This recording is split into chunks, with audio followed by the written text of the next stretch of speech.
भारत माता की, भारत माता की, भारत माता की। वंदे वंदे वंदे। जन विश्वास यात्रा के फर्रुखाबाद आगमन पर यात्रा के स्वागत के लिए उमड़े इस जन सैलाब के इस कार्यक्रम को संबोधित करने के लिए यहां पर उपस्थित प्रदेश सरकार के ऊर्जा मंत्री पंडित श्रीकांत शर्मा जी, भारतीय जनता पार्टी के प्रदेश के उपाध्यक्ष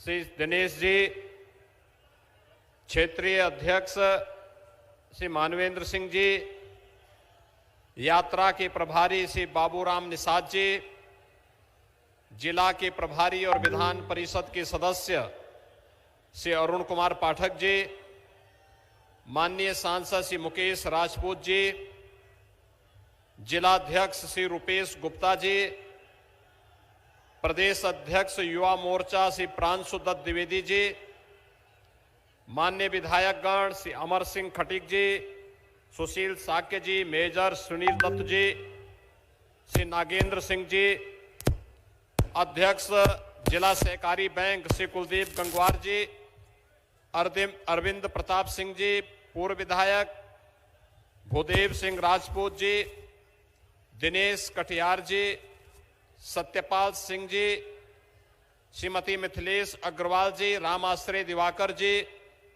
रामकिशोर साहू जी, सुनील तिवारी जी, पवन प्रताप सिंह जी, आज के इस कार्यक्रम में उपस्थित माननीय सांसद श्री राम शंकर कठेरिया जी और यहां पर उपस्थित हमारे सभी यात्रा से जुड़े हुए प्रभारी, सप्रभारी, सहसंयोजक, विधानसभा के प्रभारीगण और भारी संख्या में उपस्थित भाइयों बहनों,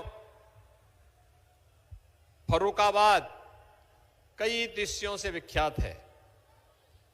यहां पर मां गंगा की कृपा है।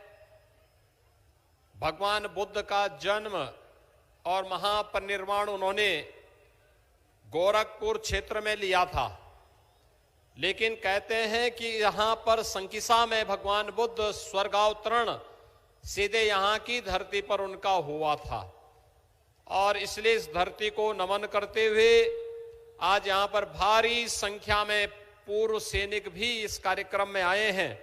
उन सब का भी मैं हृदय से अभिनंदन करता हूं। भाइयों बहनों, ये जन विश्वास यात्रा आई है। 5 वर्ष पहले भारतीय जनता पार्टी ने एक यात्रा निकाली थी और उस यात्रा के माध्यम से कुछ संकल्प आपके सामने लिए थे। उन संकल्पों को 5 वर्ष के अंदर पूरा करने का कार्य हुआ है और डबल इंजन की सरकार ने, प्रदेश में भारतीय जनता पार्टी की सरकार और केंद्र में मोदी जी के नेतृत्व की भारतीय जनता पार्टी की सरकार, डबल इंजन की सरकार ने जो कार्य किए हैं, इन कार्यों में जनता जनार्दन का आशीर्वाद लेने के लिए एक बार फिर से यात्रा आपके पास आई है और इस यात्रा में आप सबका आशीर्वाद प्राप्त होगा भारतीय जनता पार्टी को। तो भाइयों बहनों, मैं फिर आपसे कह सकता हूं, भाजपा ने जो कहा था सो करके दिखाया और भारतीय जनता पार्टी जो आपसे कहेगी उसको अक्षरशः मंत्र मान करके फिर से लागू भी करेगी। इस मंच पर आने के पहले मुझे इस जनपद की लगभग 200 करोड़ रुपए की परियोजनाओं का लोकार्पण और शिलान्यास करने का अवसर प्राप्त हुआ। हमारे सांसद जी, हमारे विधायकों ने परिश्रम से जिन योजनाओं को इस जिले में लेकर के आए, उन योजनाओं का जो पूरी हो गई उनका लोकार्पण और जिन योजनाओं को अभी बनना है उनका शिलान्यास का कार्यक्रम भी आज यहां पर हुआ है। 200 करोड़ सामान्य पैसा नहीं होता। यद्यपि आज हम बड़े बड़े प्रोजेक्ट बना रहे हैं, बड़ी बड़ी घोषणाएं कर रहे हैं, बड़े बड़े कार्यक्रम कर रहे हैं, लेकिन विकास के लिए एक ईंटा भी अगर वह लोक कल्याण का कारक बनता है तो उसकी भी कीमत होनी चाहिए और उसका भी सम्मान होना चाहिए। और आज तो 200 करोड़ रुपए की परियोजनाओं का यहां शिलान्यास और उद्घाटन हुआ है। इसके लिए मैं फर्रुखाबाद वासियों को हृदय से बधाई देता हूं, शुभकामनाएं देता हूं। और अपने परिश्रम से यहां के सांसद जी ने, यहां के विधायकों ने इन योजनाओं को आपके जनपद में लाने में सफलता प्राप्त की है। इसके लिए मैं इन सबको हृदय से इनको धन्यवाद भी देता हूं। भाइयों बहनों, वर्तमान में पूरी दुनिया कोरोना महामारी का सामना कर रही है। कोरोना में उत्तर प्रदेश के प्रबंधन को पूरे देश ने और पूरी दुनिया ने स्वीकार किया। प्रधानमंत्री मोदी जी के नेतृत्व में फ्री में टेस्ट, फ्री में उपचार, फ्री में वैक्सीन, सबको वैक्सीन। कितने लोगों ने वैक्सीन लिया है? बहुत सुंदर, अभिनंदन आपका। जिन लोगों ने एक डोज ली है वे दूसरा भी ले लेंगे, और जिन्होंने एक भी डोज नहीं ली है, आपके परिचित होंगे, अगल बगल कहीं होंगे, गांव में होंगे, पड़ोस में होंगे, उनको भी बोल देंगे कि कोरोना का वैक्सीन कोरोना महामारी से बचाव का सबसे बड़ा कवच है। और इसलिए भाइयों बहनों, हमें वैक्सीन भी लेना है, साथ साथ हर एक गरीब परिवार को फ्री में राशन की सुविधा भी देनी है। राशन की सुविधा कितने लोग ले रहे हैं? अभिनंदन आपका, बधाई। अब तो डबल इंजन की सरकार है तो राशन भी डबल मिल रहा है। यह अधिकार आपका है। अच्छी सरकार आएगी तो अच्छी योजनाएं आएंगी, और जब बुरी सरकार आएगी भाइयों बहनों, तो यही अन्न सपा के, बसपा के या कांग्रेस के नेताओं के घर में चला जाता और उनकी तिजोरी भरती। आप देख रहे होंगे पिछले 4 दिन से कैसे दीवालों से पैसा निकल रहा है, नोट की गड्डियां निकलती जा रही हैं। ये इन लोगों ने गरीबों का जो पैसा पिछली सरकारों के समय छुपा करके रखा था, अब समझ में आया होगा कि बबुआ क्यों नोटबंदी का विरोध करता था। अब समझ में आया ना, बबुआ नोटबंदी का विरोध क्यों करता था? क्योंकि ये नोट गरीबों का पैसा और विकास का पैसा जो आपके जनपद में उपयोगी होता, लोक कल्याण का कारक बनता, उस पैसे को ये लोग हड़प गए थे, छुपा रहे थे। आज उस पैसे को हम लोग फिर से निकाल रहे हैं और फिर उसको विकास के कार्यों में लगवाएंगे। भाइयों बहनों, मुझे एक बात तो आपको बतानी है। कांग्रेस ने इस देश के अंदर सर्वाधिक समय तक शासन किया, सर्वाधिक समय तक शासन किया, लेकिन शासन किस रूप में कर रही थी? आज आपने कांग्रेस का आपने महाराष्ट्र एटीएस का एक बयान देखा होगा। उस समय कैसे भारतीय जनता पार्टी के कार्यकर्ताओं को, नेताओं को, राष्ट्रीय स्वयंसेवक संघ के नेताओं को, हिंदू नेताओं को कैसे लोग झूठे मुकदमों में फंसाने का कार्य कर रहे थे। आपने मालेगांव विस्फोट के मामले में देखा होगा। कांग्रेस की शरारत देश के खिलाफ एक अपराध है और कांग्रेस के लोगों को इसके लिए माफी मांगनी चाहिए देश की जनता से। आतंकवादियों को प्रेरित और पोषित करने वाली ये कांग्रेस देश के साथ कैसे खिलवाड़ कर रही है, ये किसी से छुपा हुआ नहीं है। पहले जब सत्ता में थे तब उन आतंकियों को प्रेरित और प्रोत्साहित करते थे और हिंदू संगठनों पर झूठे मुकदमे दर्ज करते थे, और आज जब सत्ता के बाहर हैं तो हर उस कार्य का विरोध करते हैं जो कार्य जनता के हित के लिए हो। भाइयों बहनों, पिछले 4.5 वर्ष के अंदर हम लोगों ने प्रदेश में 43 लाख गरीबों को एक एक आवास दिया है। आपके फर्रुखाबाद में भी काफी लोगों को आवास मिले हैं। पूरे प्रदेश में 43 लाख लोगों को आवास मिला। समाजवादी पार्टी की सरकार में एक भी गरीब को आवास नहीं मिला। आवास का पैसा कहां चला गया? ये दीवालों से वही पैसा निकल रहा है।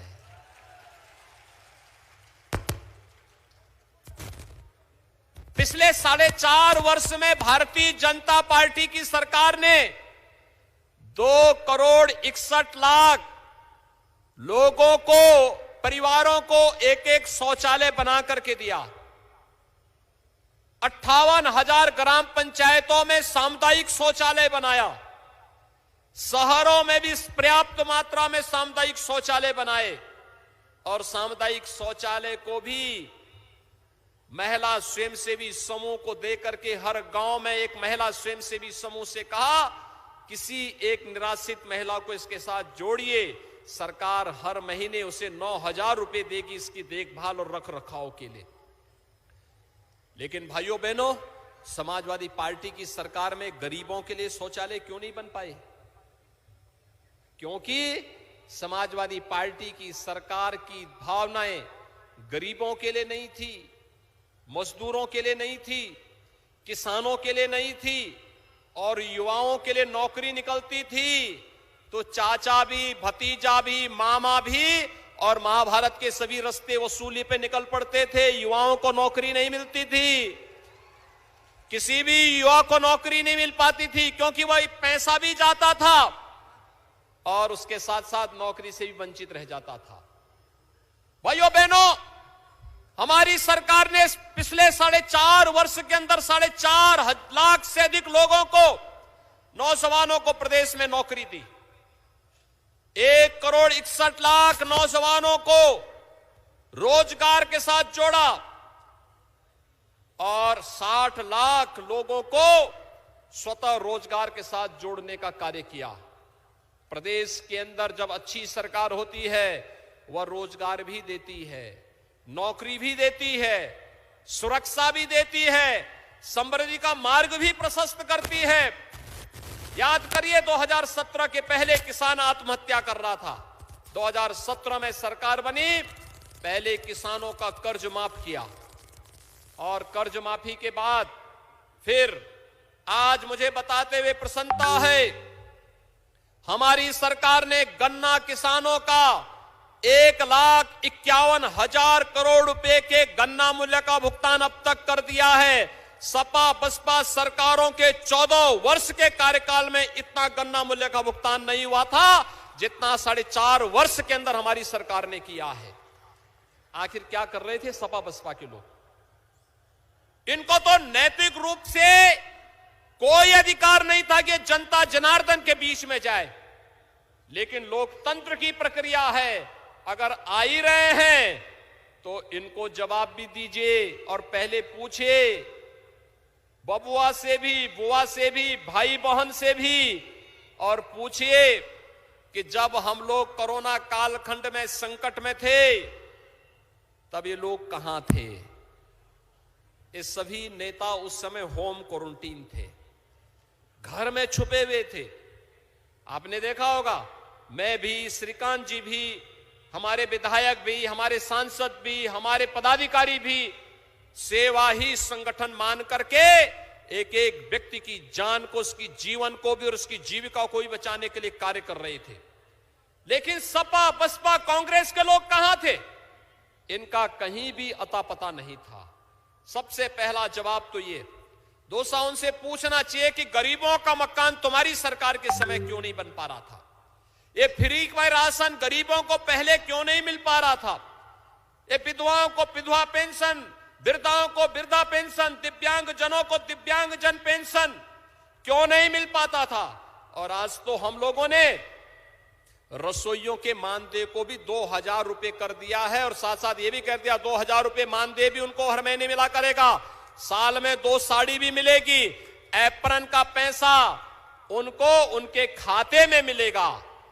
आज हम लोगों ने एक और कार्य किया है कि जो अनुदेशक थे बेसिक शिक्षा परिषद के स्कूलों में, 2000 रुपए मानदेय भी उनका बढ़ाने का कार्य कर दिया है। भाइयों बहनों, सरकार जब अच्छा कार्य करती है, लुटेरों के लूट के मुद्दे को रोकती है, तो पैसा आता है। इस पैसे से गरीब का उपचार भी होता है, इस पैसे से गरीब का उत्थान भी होता है, इस पैसे से गरीब के उन्नयन के लिए कार्यक्रम भी बनते हैं, इस पैसे से अन्न योजना का भी लाभ होता है, इस योजना से निराश्रित लोगों को पेंशन भी दी जाती है, और इस पैसे से कार्य करने वाले कर्मचारियों के मानदेय और वेतन को बढ़ाने में भी हमें सहायता मिलती है। और इसीलिए आज मैं आपके बीच आया हूं आपसे कहने के लिए, भाइयों बहनों, पिछली सरकारों के समय गरीब तबाह था, नौजवान बेरोजगार था, किसान आत्महत्या कर रहा था, महिलाएं असुरक्षित थी, प्रदेश में दंगे होते थे, पर्व और त्योहार आते थे, दंगों का सिलसिला प्रारंभ हो जाता था। आपने 4.5 वर्ष में कोई दंगा सुना? कोई दंगा हुआ पिछले 4.5 वर्ष में? आज तो दंगाइयों को मालूम है, दंगा करेंगे तो सब वसूली शुरू हो जाएगी, दंगा होगा तो अब वह सरकार नहीं है कि दंगा करने वालों को मुख्यमंत्री आवास में बुला करके सम्मानित करेगी। अपराध और अपराधियों के प्रति जिस जीरो टॉलरेंस की नीति से कार्रवाई करने की बात हुई थी, भाइयों बहनों, सरकार ने पूरी मजबूती के साथ उन सभी माफियाओं के खिलाफ कार्रवाई की है। वे माफिया कोई भी रही हो, जिन्होंने अवैध गरीब की संपत्ति को, व्यापारी की संपत्ति को, सार्वजनिक संपत्ति को कब्जा करके जनता की कमाई पर डकैती डाल करके लूटा है, उन सभी लोगों की अवैध संपत्ति को वापस लेने, और अगर लगा कि नहीं बिना बुलडोजर चले काम नहीं चलेगा, तो बुलडोजर चलाने में भी संकोच सरकार ने नहीं किया है। और भाइयों बहनों, मैं आपको यही कहने के लिए आया हूं, इस सुरक्षा का बेहतर वातावरण ही था जिसके कारण प्रदेश के अंदर निवेश हुआ, हर गरीब को सुरक्षा मिली। और आज वही कारण है, हम लोग जब आते थे इससे पहले, हमारे मीडिया के बंधुगण पूछते थे योगी जी ये तो बताइए कि आप लोग बोलते हैं कि रामलला हम आएंगे, मंदिर वहीं बनाएंगे, लेकिन तिथि नहीं बताएंगे। तब मैं कहता था आप चिंता मत करिए, हमने कहा संवैधानिक व्यवस्था के अंतर्गत अयोध्या में राम मंदिर के निर्माण का कार्य करेंगे तो हम वही करेंगे। अयोध्या में राम मंदिर का काम शुरू हो गया ना, सभी लोग खुश हैं? सभी लोग, दोनों, अगर आप खुश हैं दोनों हाथ उठा करके बोलिए, अयोध्या में भगवान राम के भव्य मंदिर निर्माण से खुश हैं सभी लोग? अभिनंदन आपका। मैं आपसे पूछना चाहता हूं, मेरी बातों का जवाब दीजिए, ये जो राम मंदिर का काम अयोध्या में हुआ है, क्या ये काम कांग्रेस करती थी? क्या ये काम समाजवादी पार्टी करती? और क्या ये काम बुआ करती? भाइयों बहनों, जो राम भक्तों पर गोली चलाते थे, श्री कृष्ण जन्माष्टमी के आयोजन को रोक लगाते थे, कांवड़ यात्रा पर जबरदस्ती लाठीचार्ज करते थे, उनसे क्या आप राम मंदिर निर्माण की उम्मीद रखते हैं क्या? पर्व और त्योहार शांतिपूर्ण तरीके से मनाए जाएं, क्या इसकी उम्मीद रखते थे क्या? जब नहीं थी तो उनसे कोई उम्मीद मत करिए। सपा हो या बसपा या कांग्रेस, ये ना उम्मीद हैं, हमेशा से ना उम्मीद रहे हैं। प्रदेश को तबाह करना, बंजर करना इनकी नियति थी। और जनता जनार्दन ने जब 2014 में फैसला लिया तो उस फैसले का परिणाम भी आप सबके सामने है। केंद्र में मोदी जी के नेतृत्व की सरकार बनी, धड़ाधड़ सरकार ने फैसले लेने प्रारंभ किए और पाकिस्तान को उसके घर में घुस करके मारने के लिए सैनिकों ने जिस बहादुरी और शौर्य का परिचय दिया वह भी आप सबके सामने है। ये काम पहले की सरकारें भी कर सकती थी, लेकिन उनको डर लगता था कि अगर पाकिस्तान पे हमला करेंगे कहीं यहां वोट बैंक कम ना हो जाए। हमने कहा भी देश की सुरक्षा सर्वोच्च है और देश की सुरक्षा के साथ कोई समझौता नहीं होने देंगे। देश की सुरक्षा महत्वपूर्ण है ना, आप भी मानते हैं ना। हमारा देश सुरक्षित है, हम भी सुरक्षित हैं। अगर मेरा देश प्रगति कर रहा है, हम भी प्रगति कर लेंगे। अगर हमारे मान बिंदुओं का सम्मान हो रहा है, अयोध्या में भगवान राम का भव्य मंदिर के निर्माण का कार्य हो रहा है, तो ये सम्मान सभी सनातन धर्मावलंबियों का सम्मान है। अगर काशी में भगवान विश्वनाथ के धाम का भव्य उद्घाटन का कार्यक्रम अभी आपने प्रधानमंत्री जी का देखा है ना, कार्यक्रम कितना भव्य कार्यक्रम हुआ था। ये कार्य पहले भी हो सकते थे। आज मथुरा में, वृंदावन में, बरसाना में, गोकुल में, बलदेव में कितना भव्य कार्यक्रम चल रहे हैं, वहां निर्माण कार्य हो रहे हैं। उस धाम को एक बार फिर से हम द्वापर युग की ओर लेके जा रहे हैं। और भाइयों बहनों, पिछली सरकारें होती थी, गरीब का मकान न बने, गरीब के लिए शौचालय न बने, हिंदू धामों के लिए कोई पैसा नहीं मिलता था, और जो पैसा होता था उसको कब्रिस्तान की बाउंड्री वाल में खर्च कर देते थे। हमारी सरकार में तो गरीब का पैसा गरीब में, और वह भी डीबीटी के माध्यम से मिल रहा है। जिनको मिल चुका है, आंगनवाड़ी का मानदेय भी बढ़ा रहे हैं। जल्दी सम्मेलन करके बढ़ा रहे हैं। बहुत अच्छा काम किया है आंगनवाड़ी ने, बहुत अच्छा काम किया है। आंगनवाड़ी आशा कर्मियों ने, रसोइयों ने भी, एएनएम ने भी, और सचमुच मैं अभिनंदन करता हूं इन सबका। कोरोना में कोरोना वॉरियर के रूप में निगरानी समिति की देखभाल करके इन्होंने बहुत अच्छा काम किया है। और 31 तारीख को और 3 तारीख को मैं 2 सम्मेलन कर रहा हूं, जिसमें इनको बहुत अच्छे मानदेय की व्यवस्था करने जा रहा हूं। और इसलिए भाइयों बहनों, जो भी कार्य करेगा, प्रदेश की जनता को बचाने का कार्य करेगा, प्रदेश के गांव के लिए, गरीब के लिए चिंता करेगा, उसको सरकार भरपूर सम्मान देगी, भरपूर सम्मान देगी, आगे बढ़ाने का कार्य करेगी। और उस व्यवस्था के साथ जोड़ने के लिए आज मैं आपके पास आया हूं, आपसे कहने के लिए कि भाइयों बहनों, भारतीय जनता पार्टी ने जो कहा था सो करके दिखाया है। जो 5 वर्ष पहले वायदे किए थे, जो संकल्प लिया था, वह संकल्प आज आपके पास है। और भाइयों बहनों, आज मैं आपके पास आया हूं, जन विश्वास यात्रा आप सबके सामने इसी बात को लेकर के है कि हमने जो कहा था सो करके दिखाया है। अब करने की बारी आपकी है। अगला 3 महीना भारतीय जनता पार्टी को देंगे। सभी लोग मुझे बताएंगे क्या भारतीय जनता पार्टी को देंगे? आपने देखा होगा, मैं हूं, हमारे जनप्रतिनिधि हैं, मंत्री हैं, पदाधिकारी हैं, 5 साल बिना रुके, बिना झुके, बिना डिगे, बिना हटे हम लोग निरंतर कार्य किए हैं। और अब 5 साल के बाद जब अवसर आया है, अगर हमने 5 साल मेहनत की है, तो आपसे मैं कहूंगा 3 महीने आप भारतीय जनता पार्टी को दे दीजिए। आपसे मैं कह सकता हूं, भारतीय जनता पार्टी की सरकार उत्तर प्रदेश को नंबर 1 प्रदेश बनाने का कार्य करेगी।